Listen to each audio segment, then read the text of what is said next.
to welcome everyone here to this Central Massachusetts Podiatry webinar on neuromas. And I'd like to, before we begin, I'd like to ask everyone just to mute your mic if you could, except the doctors. And I'd like the doctors to kind of introduce themselves. Neil Feldman, Dr. Feldman, please. Hi, I'm Dr. Feldman. Thank you for joining us. And hi, Ben Saviet, one of the docs in the practice. Hi everybody, Sam Kellner, the newer guy here, but cool. Can everyone hear? Can everyone see? Everything is pretty straightforward. If there's any issues, you can send something in the chat if you'd like. I think we have about 25 or 26 people. Just so you guys know, we are recording this, but we're trying not to show anyone's picture on it. So if there's any issues, you can send a message or something like that. Okay. So first of all, I'd like to welcome everyone. We've been having fun doing these webinars. We do one every couple of months or so. There was a really good turnout for the other ones that we've done in the past. And today we're going to be talking about neuromas. So it's kind of exciting to see those that are interested in this. And really the expert here, I'm going to have Dr. Feldman. He's going to start talking about neuromas. He's been doing it this longest and something that we see every day in the office. So go ahead, Dr. Feldman. Thanks. Yeah, so this is a sort of an artist's rendition of a neuroma, which is that large mass in there. It doesn't really look like that in real life, but the reason I like this picture, it shows the very common location for neuromas, otherwise known as Morton's neuroma. It was named many years ago by, I believe, a Dr. Morton, but it's a nerve. It's a thickened nerve between the third and fourth toes. Don, if you can just point to the third metatarsal head and the base of the fourth toe. The neuroma sits between those two bones, and it's underneath the ligament that connects the two bones together. And behind that or above that in the picture are two nerves that come together, and they divide and innervate the toes. So the neuroma is a sensory nerve. It doesn't provide any movement to any muscles. It provides feedback to the brain.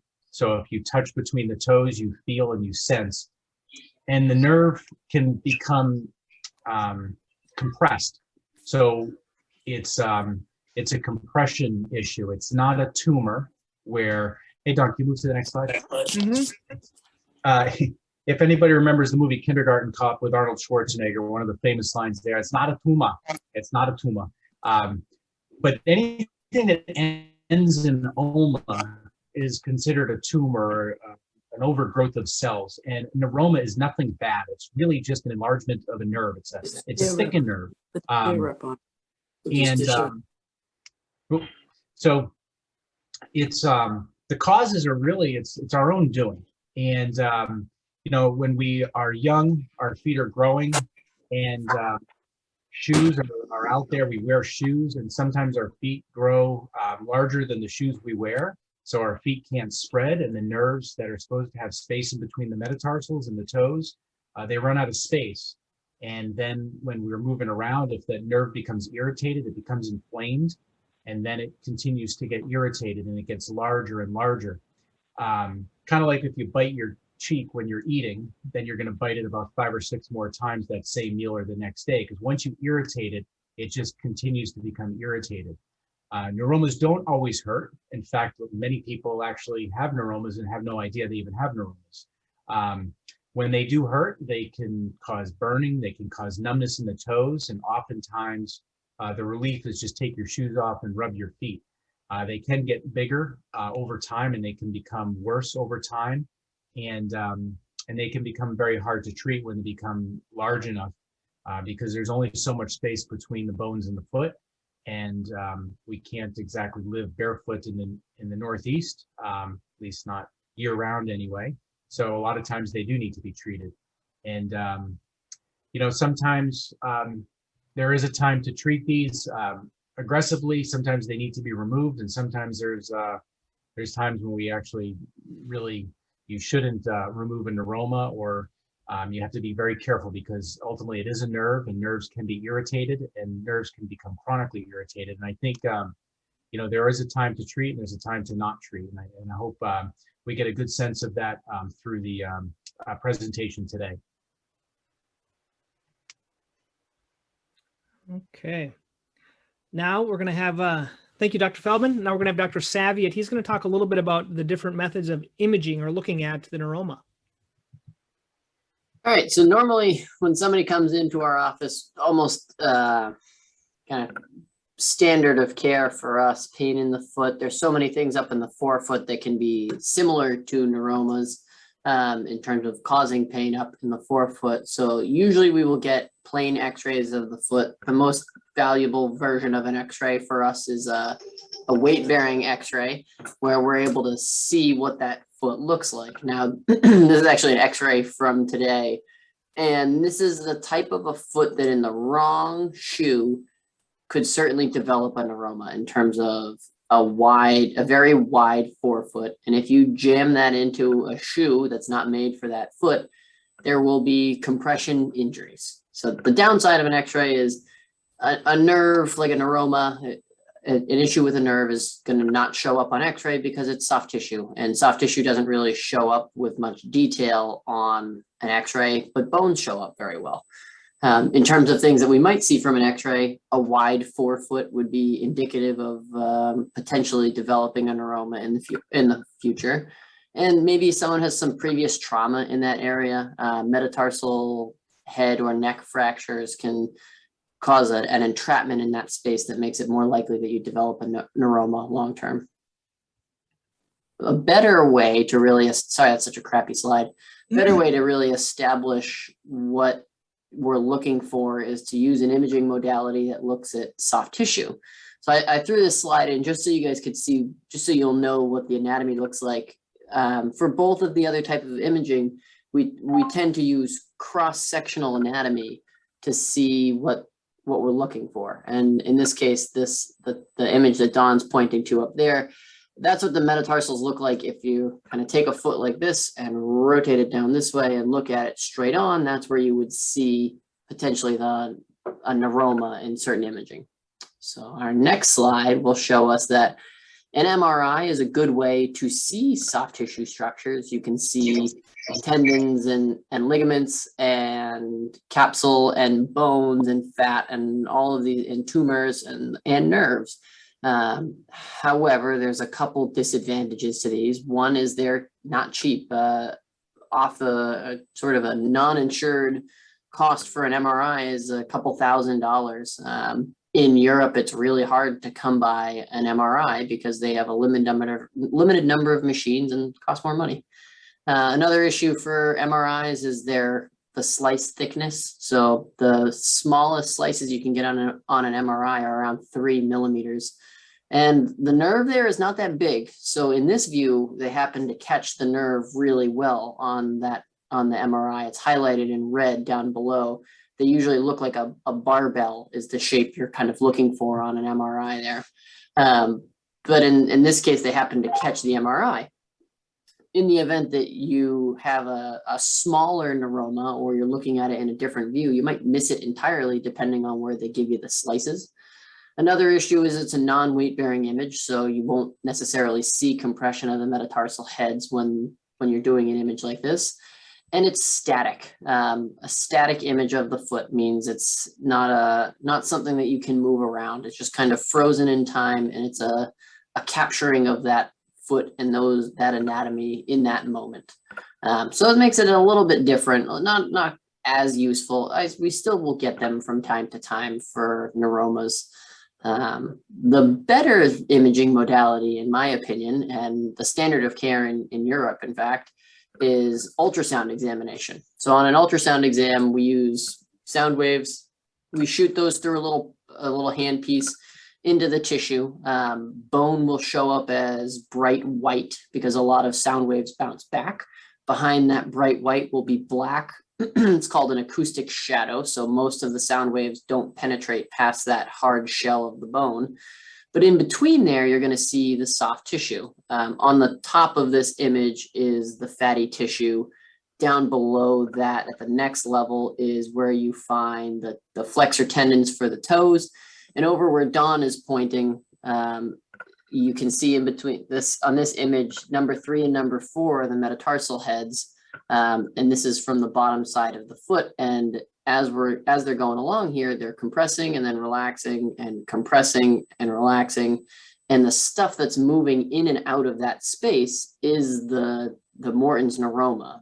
That plantar intermetatarsal nerve is translating in and out between those metatarsal heads. And when it's squished together and pushed downwards, you can really see why it hurts. You're walking on the nerve every time you step down on it. So advantages to this: it's cheap, it's dynamic, so we can watch it. You can get a really high resolution image of this. I was actually really frustrated looking for imaging for this presentation because our ultrasound is so much better than most of the images on the internet. Ours is a rocket ship compared to like the Fiat out there of the old ultrasound imaging devices.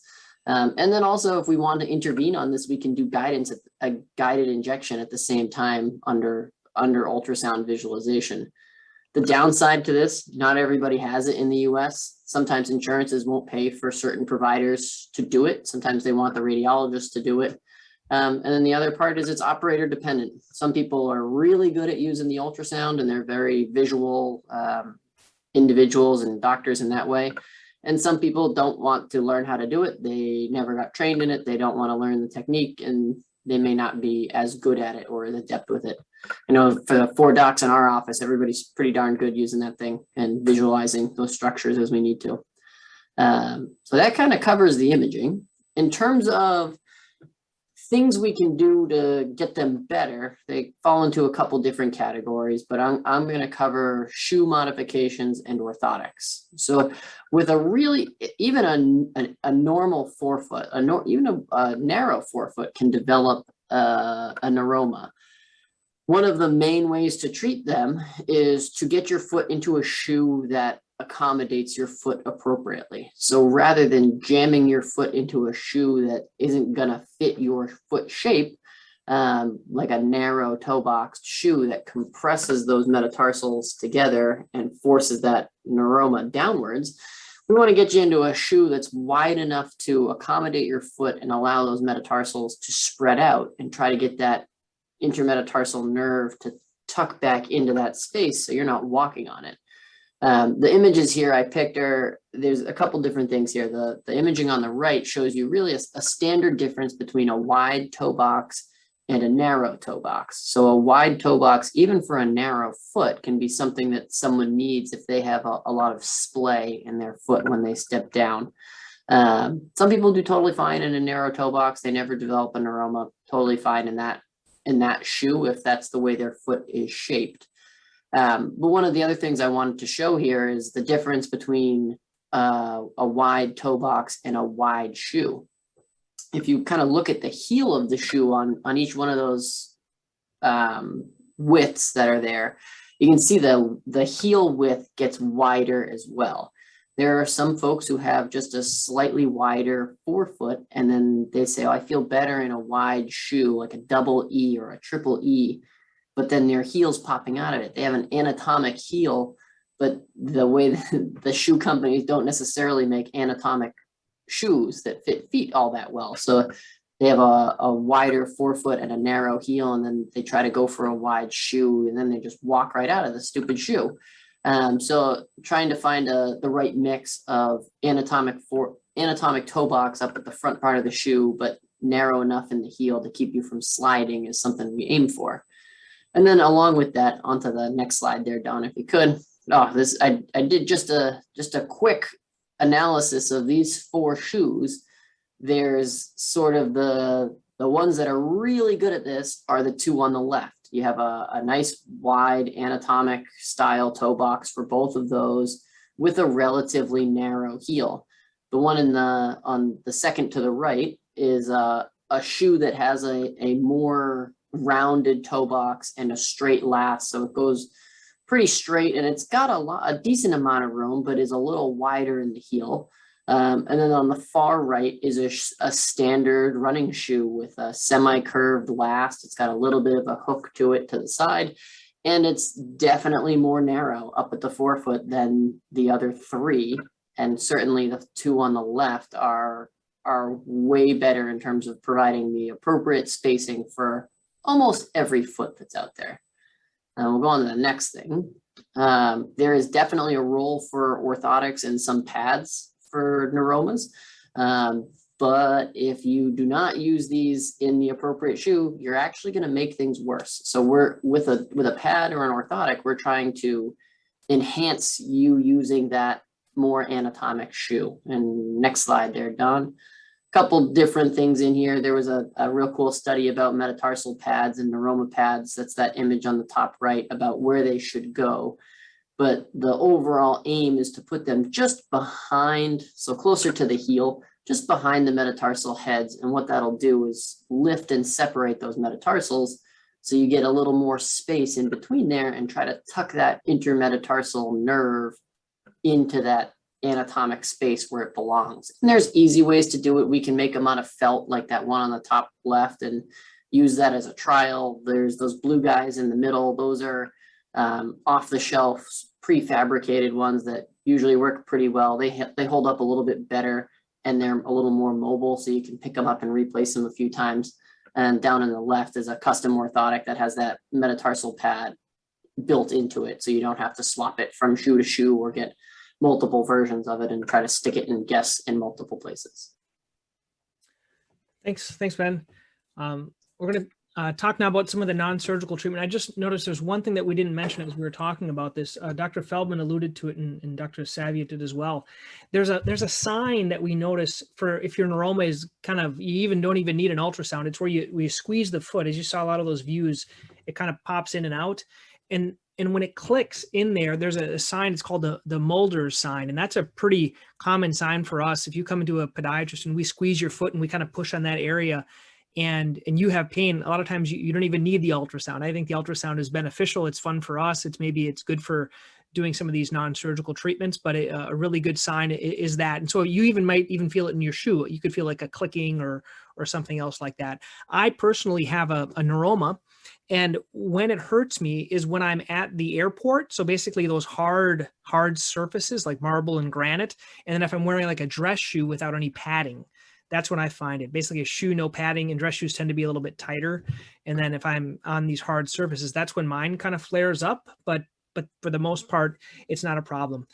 So I'm going to go over some of the other non-surgical options that don't involve shoe gear. I think if you just get the right shoes, and Dr. Feldman and I were talking about this before, this could all be avoided with a proper shoe. The problem is once it's inflamed, sometimes shoes aren't enough. Okay, so once it's inflamed, there are some different things that you can do to reduce inflammation. You can take anti-inflammatories. You can do a contrast bath. These are courtesy to Dr. Savitt. These are his photos. You can ice it. You can ice it on the bottom. Now, how many times do I find with patients that they ice their foot and all their neuroma pain goes away? Not too common. Once it's really inflamed, you can try that, but I don't find it works too well. One thing I want to mention, and we tend to mention this a lot to our patients, a lot of people that use anti-inflammatories, they might only use it for like when it hurts, like a day or at night or something else like that. What we find though is to really reduce inflammation, you have to use it consistently over about a 2-week period. So if you're wanting to try everything before you come and see someone, you would do a course, and I like Aleve personally, just because it's a twice-a-day dosing. I find with the Motrin or ibuprofen, you have to take it 3 times a day, and no one ever remembers the third dose. So if you're going to do it for a period of time, 2 Aleve, twice a day, morning and night for 2 weeks, and see if that helps. Once again, if you have any stomach issues, you have to talk to your doctor and things like that. This isn't really medical care, it's just some suggestions for reducing the inflammation. Here's kind of an example of a needle that's going in and kind of an ultrasound guided injection. Now, some of our patients, they do need cortisone injections. And as we saw with Dr. Saviat, I want to show you guys a picture. I want to take off the sound here. But this is our ultrasound machine here. And I just don't like this video because it shows that I'm losing my hair. And I think there was a bad angle when they took this. But besides that, it's okay. So what I'm doing here is I'm holding up and showing kind of where the neuroma is between the interspaces. And I just want to kind of show you, if we do it with ultrasound guidance, it tends to work a little bit better. Basically, we can use less of the cortisone if we're doing that right in that area. You can see it kind of popping up and down like Dr. Saviat showed. And then as we inject it, you can actually see the needle going in, and it looks a little blue when we do it. So that's kind of an example. And you can put a lot less of the chemical or of the cortisone inside of there, and it kind of fills up as we're putting it in that area. So the other doctors, you guys can critique me later on. Oh, there it is, a little zoom on it. But so that's kind of one option, would be doing and there's another type of an injection that we don't do this right now. We did it in the past a little bit, but it's called the alcohol sclerosing injection. Basically, you take a mixture and it almost kind of destroys the nerve when you put it in there. We did that for a little bit. We're not doing it currently, but I just wanted to be complete as to the different types of injections that can be done for cortisone. So you may go to a doctor and they may recommend, it's called an alcohol sclerosing injection that you can try for that. And then finally, there's a newer treatment. As you can tell, we kind of like this technology where they have the ultrasound, and we have something called shockwave. And I don't know, we can talk maybe amongst the doctors afterwards. I haven't really tried this on too many neuromas, but they do say there's some effects for treating neuromas. There's a radial and a focused shockwave. And if an area is really inflamed, just like other areas of the body, we typically use this for plantar fasciitis or Achilles tendonitis. But when you use the shockwave on that area, it can help your own body to repair itself. Now, it's probably not going to reduce the size, because once it's really, really big or kind of scarred around it, I don't know if scarring is the right word, but it's a little bit large, it's hard to make that go down. But to reduce the inflammation around this has been shown to get some good results. So your doctor may also recommend using a shockwave type of a treatment for that, or at least trying that. If someone, for example, they really don't want a cortisone injection, or maybe it's not indicated because you've already had multiple cortisone injections or something else like that. With cortisone, I tend not to, I don't do that many for neuromas, and I wouldn't do more than like 3 a year, but usually you're not doing multiple ones if the other doctors wanted to chime in with the cortisone. But so that's those are some of the non-surgical treatments for the neuroma. There's not really any other ones that I know of, besides those. I'm going to ask Dr. Kellner here to talk a little bit about the surgical treatment. Sure. All right. So on the pictures here, we can see the classic neuroma and its location. That would be the Morton's neuroma. And on the right side is an image of what the actual surgery may look like, depending on what your procedure is. But instead of looking at that bloody mess, we can look at the next slide here and consider our surgical options. With any case, this should be kept as a last resort for symptoms that don't respond to all the non-surgical options we just discussed. On the left here, first thing I talk about is what's called a nerve decompression procedure. So if you look at where kind of that arrow is pointing, it's to the deep transverse metatarsal ligament. Just a brief anatomy lesson here, but that's kind of pointing up to those ligamentous structures that are going in between the metatarsal heads. And you may have noticed in some of the images that there was a ligament type structure overlying that bundle of neuroma.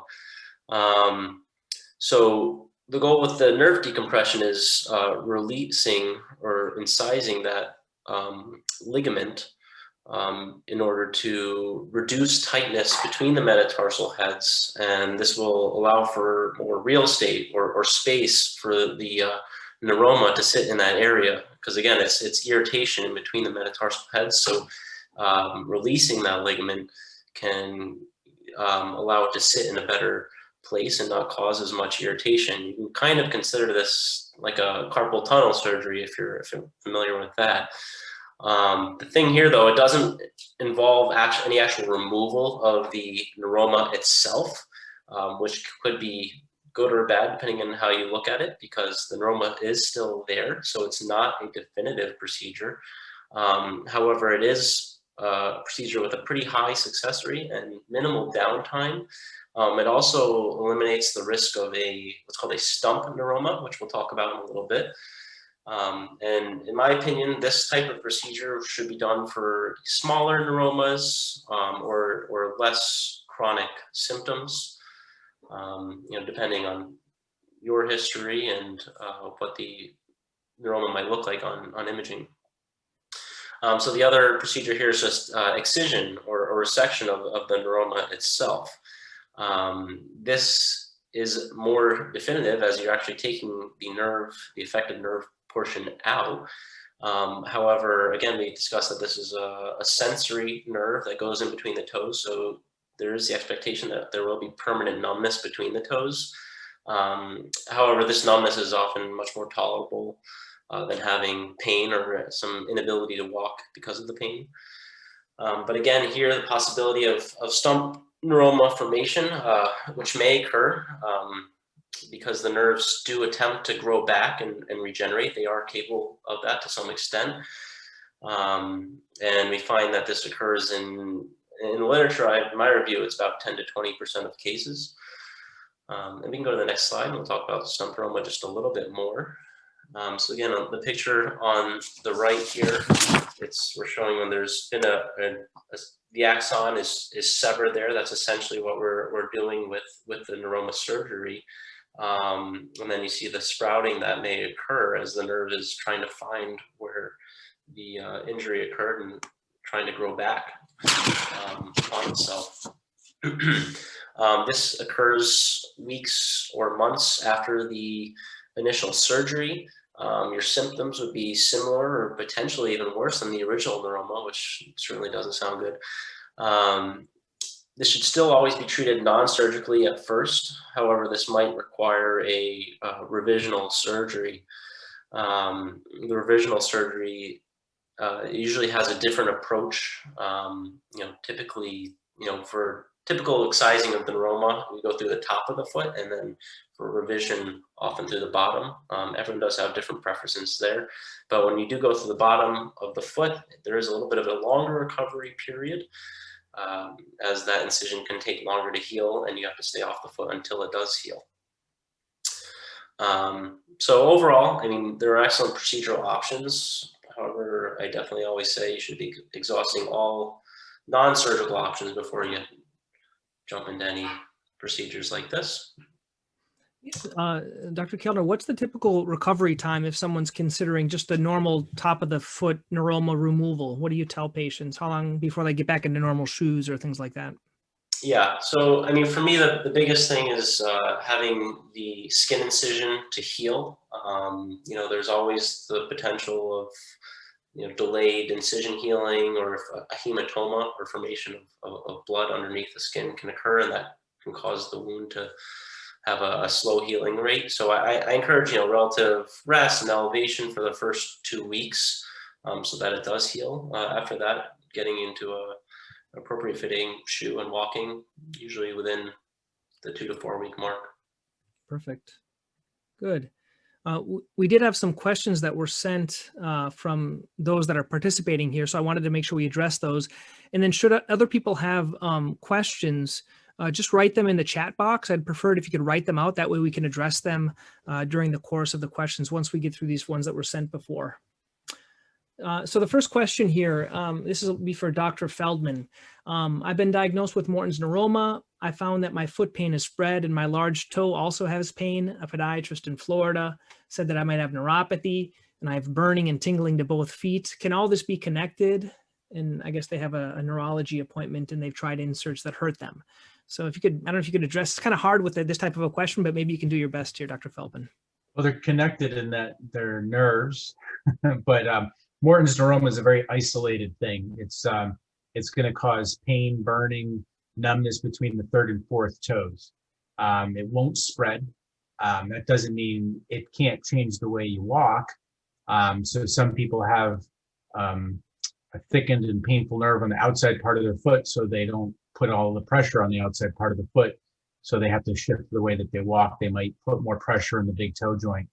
I absolutely would think if they have a neuroma and pain in the big toe joint, the shoes are probably have been a big problem for many, many years. I'll just mention one thing about shoes and sort of getting older. I've been a podiatrist for 20 years. I've heard so many times from people in their 50s, 60s, 70s, 80s, I've been a size 10 for 30 years. And I'll take the sock liner out of their shoe, put it on the floor, have them stand on it, and the shoe is probably 3 sizes too small. Your foot size should not stay the same over decades of your life. Your feet, with gravity and just getting older and more standing, your feet should spread a little bit, and shoes should be able to spread with it. Neuropathy is a nerve condition where you could have different symptoms, whether it's numbness or burning. Some neuropathy is painless, some is very painful. A lot of times it's connected to spinal problems in the back. Sometimes it's connected with systemic conditions such as diabetes or prior conditions such as alcoholism, or some viruses can cause nerve numbness or nerve pain. So it is important to follow up with the neurologist, and they can do many tests. But a neuroma, specifically a neuroma, is from compression on a nerve and enlargement to a very specific nerve that causes a very specific set of symptoms. Thank you, Dr. Feldman. We kind of addressed this. Can neuromas come back after surgery? Dr. Kellner talked about this. Is there anything to prevent it? I don't know of anything. Do you guys know of anything to prevent a stump neuroma or recurrence? Yeah, there's a couple techniques that are a little more in the like nuanced world of like burying it, I guess. Yeah, you can bury. There's some people who will kind of close the epineurial sheath around the nerve. There are some people who will use an absorbable stitch to bury it in a local intrinsic muscle. They all kind of, they're a lot of effort, but none of them really get it to do, and nobody's really shown me a study that proves that that's definitively better than one way or another. I tend to pull it distally, so towards the tip of the toes for the non-surgeons, and then cut it as far back as possible with a sharp instrument, not a pair of scissors. You use a sharp scalpel for it, and that tends to get it to retract into the vault, the plantar vault of the foot. And if it's back there, it usually doesn't stump neuroma, but we all get them. Nobody likes them, and we all get them from time to time. Yeah. Thanks. When you cut a nerve, anything can happen. And the key, like for me, and Sam was talking about the post-op course, is my little technique is I cut the nerve, just like Dr. Savvy had said, and then I let the tourniquet down.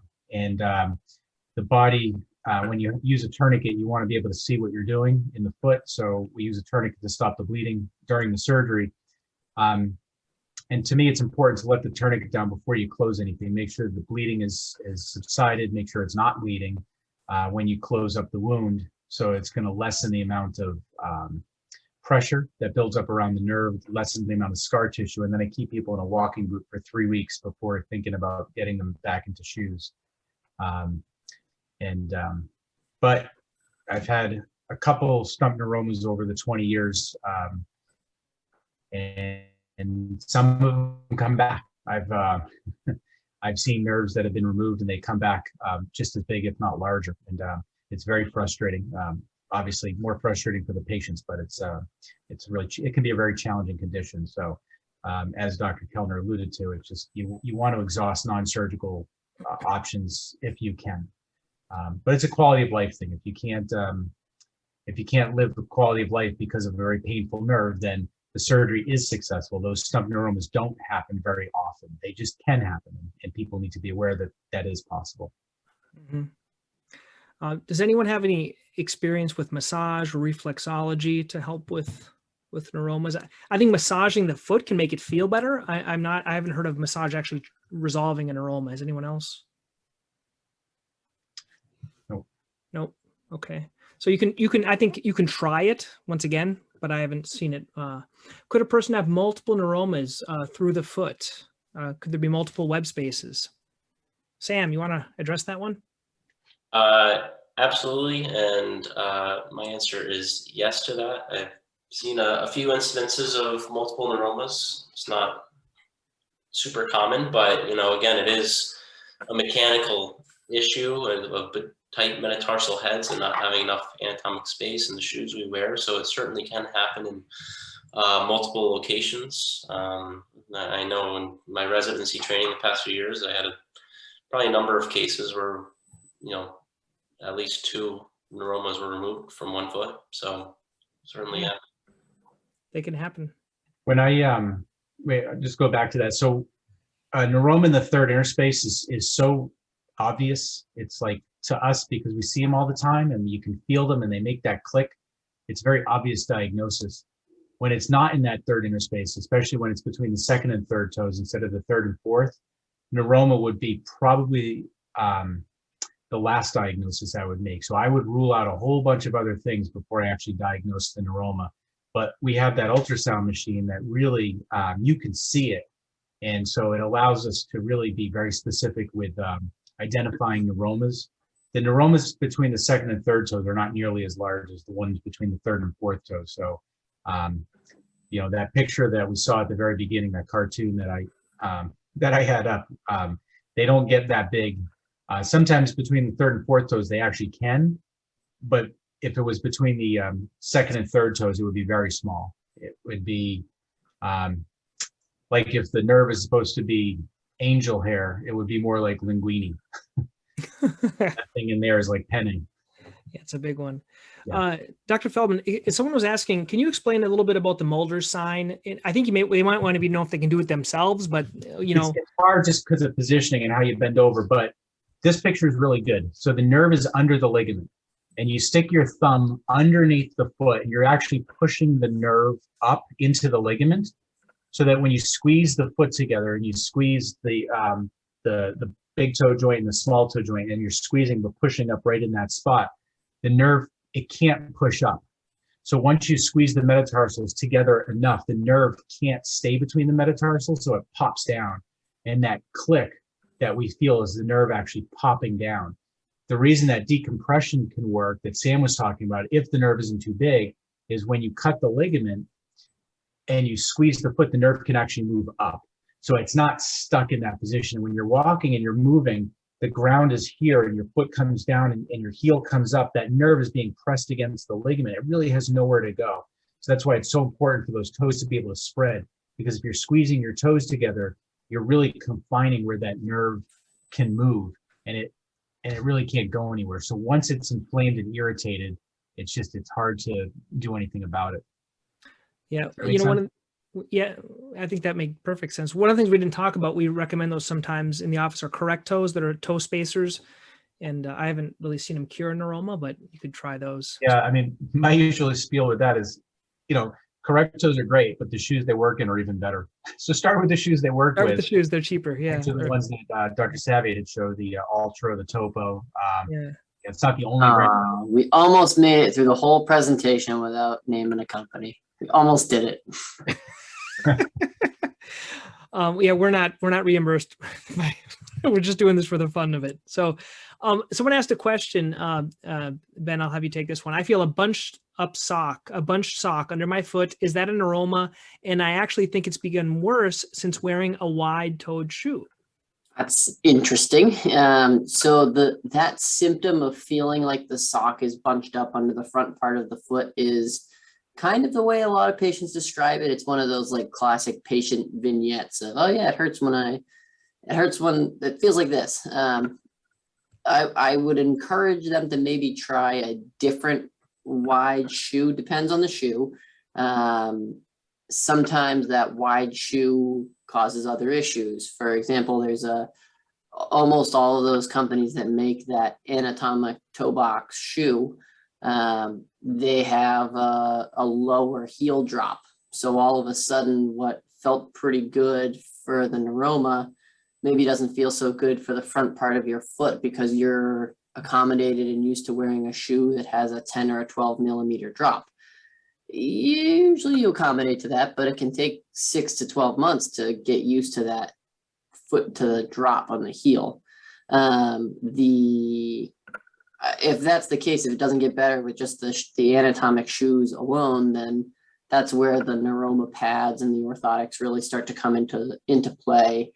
Then after that, that's when cortisone injections sort of come into my treatment algorithm, where I'm like, all right, you're not getting better with the stuff that's non-invasive and taking the pressure off of the nerve. So maybe we need to help shrink that nerve a little bit with an assist with a little cortisone, or try a little bit of shockwave on there to get it better. Mm-hmm. There was a question as well. A person that's had neuromas for many years, they like softer shoes for running, probably for the cushion, but they need firmer soles for hiking and trail walking.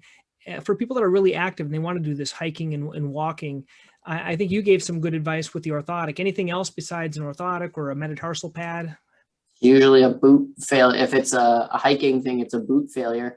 There's a bunch of boots that are way too narrow. People wear extra thick socks when they go hiking, or they wear their weatherproof socks, and all of a sudden, and the shoes are not particularly flexible in the upper. So now they run into the issue of they're up against leather or vinyl, and it doesn't stretch, and there's not enough space for them. So several of those anatomic style shoe companies make hiking boots as well. Yep. That'll have a more anatomic forefoot, but there's a couple others out there that make anatomic style boots as well. Good. And we have a lot of questions on shoes here. I'm going to ask this to Dr. Feldman. I recently bought 2 pairs of Ultra Torin 5s. They're wide, planning to return. The 11.5 wide are much longer length, but the width feels great. The 11 wide fit better lengthwise, but they aren't as wide. Should I focus more on better width, feel, or length with a Neuroma?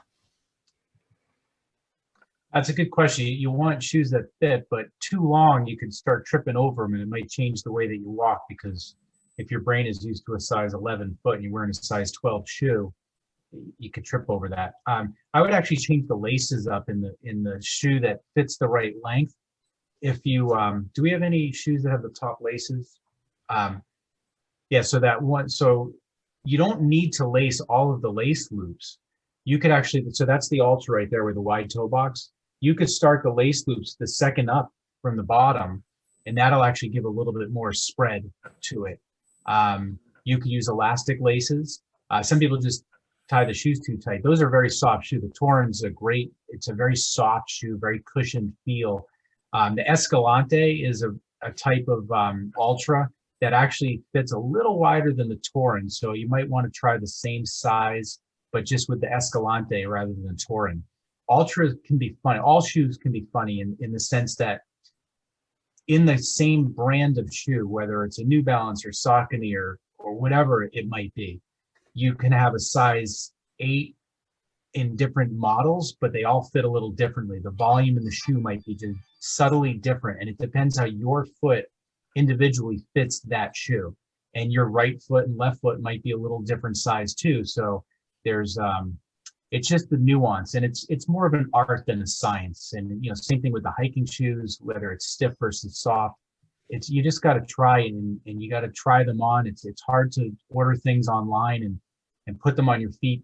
Ultra probably has 20 different models of shoes, and they're all going to fit just slightly different, even though they're similar. So you just got to go to a store and you have to try a bunch on and see which one feels the best. Yeah. But I would try changing the laces on a smaller shoe to answer that very specific question and see if that makes the difference. Good. Someone asked a question. I think this is a good one. Can a neuroma cause swelling in that area? I don't typically see neuromas causing swelling. Usually that's more like a stress fracture or metatarsalgia or something else. Do you guys see swelling caused by neuroma, just a straight neuroma? Depends how thin the foot is. And sometimes you can have a bursa with that too. So some people have really thin feet. And then if the neuroma is big and there's a bursa, like a little pad or a sac that's in there that's inflamed and it's really irritated, sometimes there's a fullness that you can see. But they have to have really thin foot. Cool. And then Dr. Feldman, probably I think this is the last question here.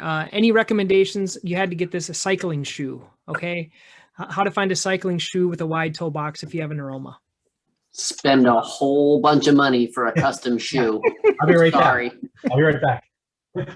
Oh, he's going to go get his. It is a journey. Those cycling shoes are made out of the synthetic leathers and leather and hard plastic, and they're carbon fiber plates, and There are some that are better than others, but that is its own horrible, miserable journey in and of itself. Okay. Take Still with me? take the journey to find good shoes and then make it much harder because all the shoes are European. You're not going to be able to go to a shoe and go to the shoe petting zoo, as they say, and try on a whole bunch of things because there's just not as many cycling shops around. And then eventually you just cave and you get a custom shoe that fits your foot. Go ahead, Neil. You're going to show us yours. Did you bring yours out? So I did, but so there is an Italian company called Sidi, S-I-D-I, and they make several types of shoes with a mega. So they're mega wide soles. I have a very wide foot, and so I use the Sidi Genius Megas. But there's several brands that they have the wider sole. Specialized has some nicer shoes that are wider, but this is a called Rocket 7, R7, and when you spend enough money, you actually get your name on the side, or you can monogram it in any way. This shoe weighs less than this can of seltzer. You're a weight weenie. What's your zone polar? Sorry. So this shoe is it was casted to my foot, and so it's the exact width of my foot with a sock on, and it's so light, and it's an incredible shoe, but it is a lot of money. It's a $1,200 shoe. I biked an awful lot many years ago, and to me it was worth it because my feet hurt a lot when I biked. So this eliminated all pain, and it's a racing shoe, so it helped you race. The other thing you can do with bike shoes is you can see this cleat on the bottom. This is a called a look cleat, and they make different styles of cleats that sometimes put less pressure on the ball of the foot. You can also move the cleat back a little bit. The further back it goes, you'll take a little bit of load off the ball of the foot, and it'll improve how much pressure is placed to the ball of the foot. It does take away a little power from your pedal stroke. And the other thing you want to do if you have pain in the ball of the foot from biking, besides neuromas, is you want to make sure you get a bike fit, a proper bike fit from a skilled fitter. Wow. Thank you, Dr. Feldman. Well, I think we answered everyone's questions. I appreciate everyone for being here. I'll let you kind of close up, Dr. Feldman, for any parting words before we close. No, thanks everybody for joining. If is anything anybody, Ben or Sam wants to say, or yourself, I like to talk, so I guess I take things over sometimes. But no, neuromas are just one of those things. It's just it's a thick nerve in the foot. They can be super annoying. You shouldn't have to live with it. They're very treatable. And there's many options available. It's not one treatment fits all. You could Google, many different things, many different treatments. There's even like neuroma centers that claim to do all these amazing things if you spend a lot of money, and yeah, you'll spend a lot of money, but in the end, it's just a thick nerve in the foot, and there's only so many things you can do about it.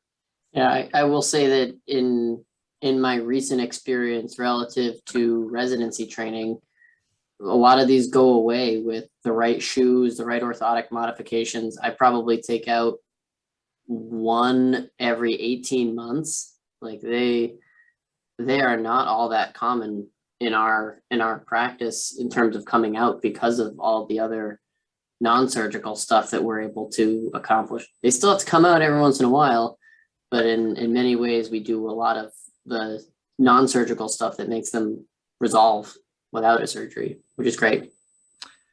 Okay, everyone. You guys have a great night. Thanks for joining. Good night. Thanks. Thank you, everybody. See you guys tomorrow. See you in the office.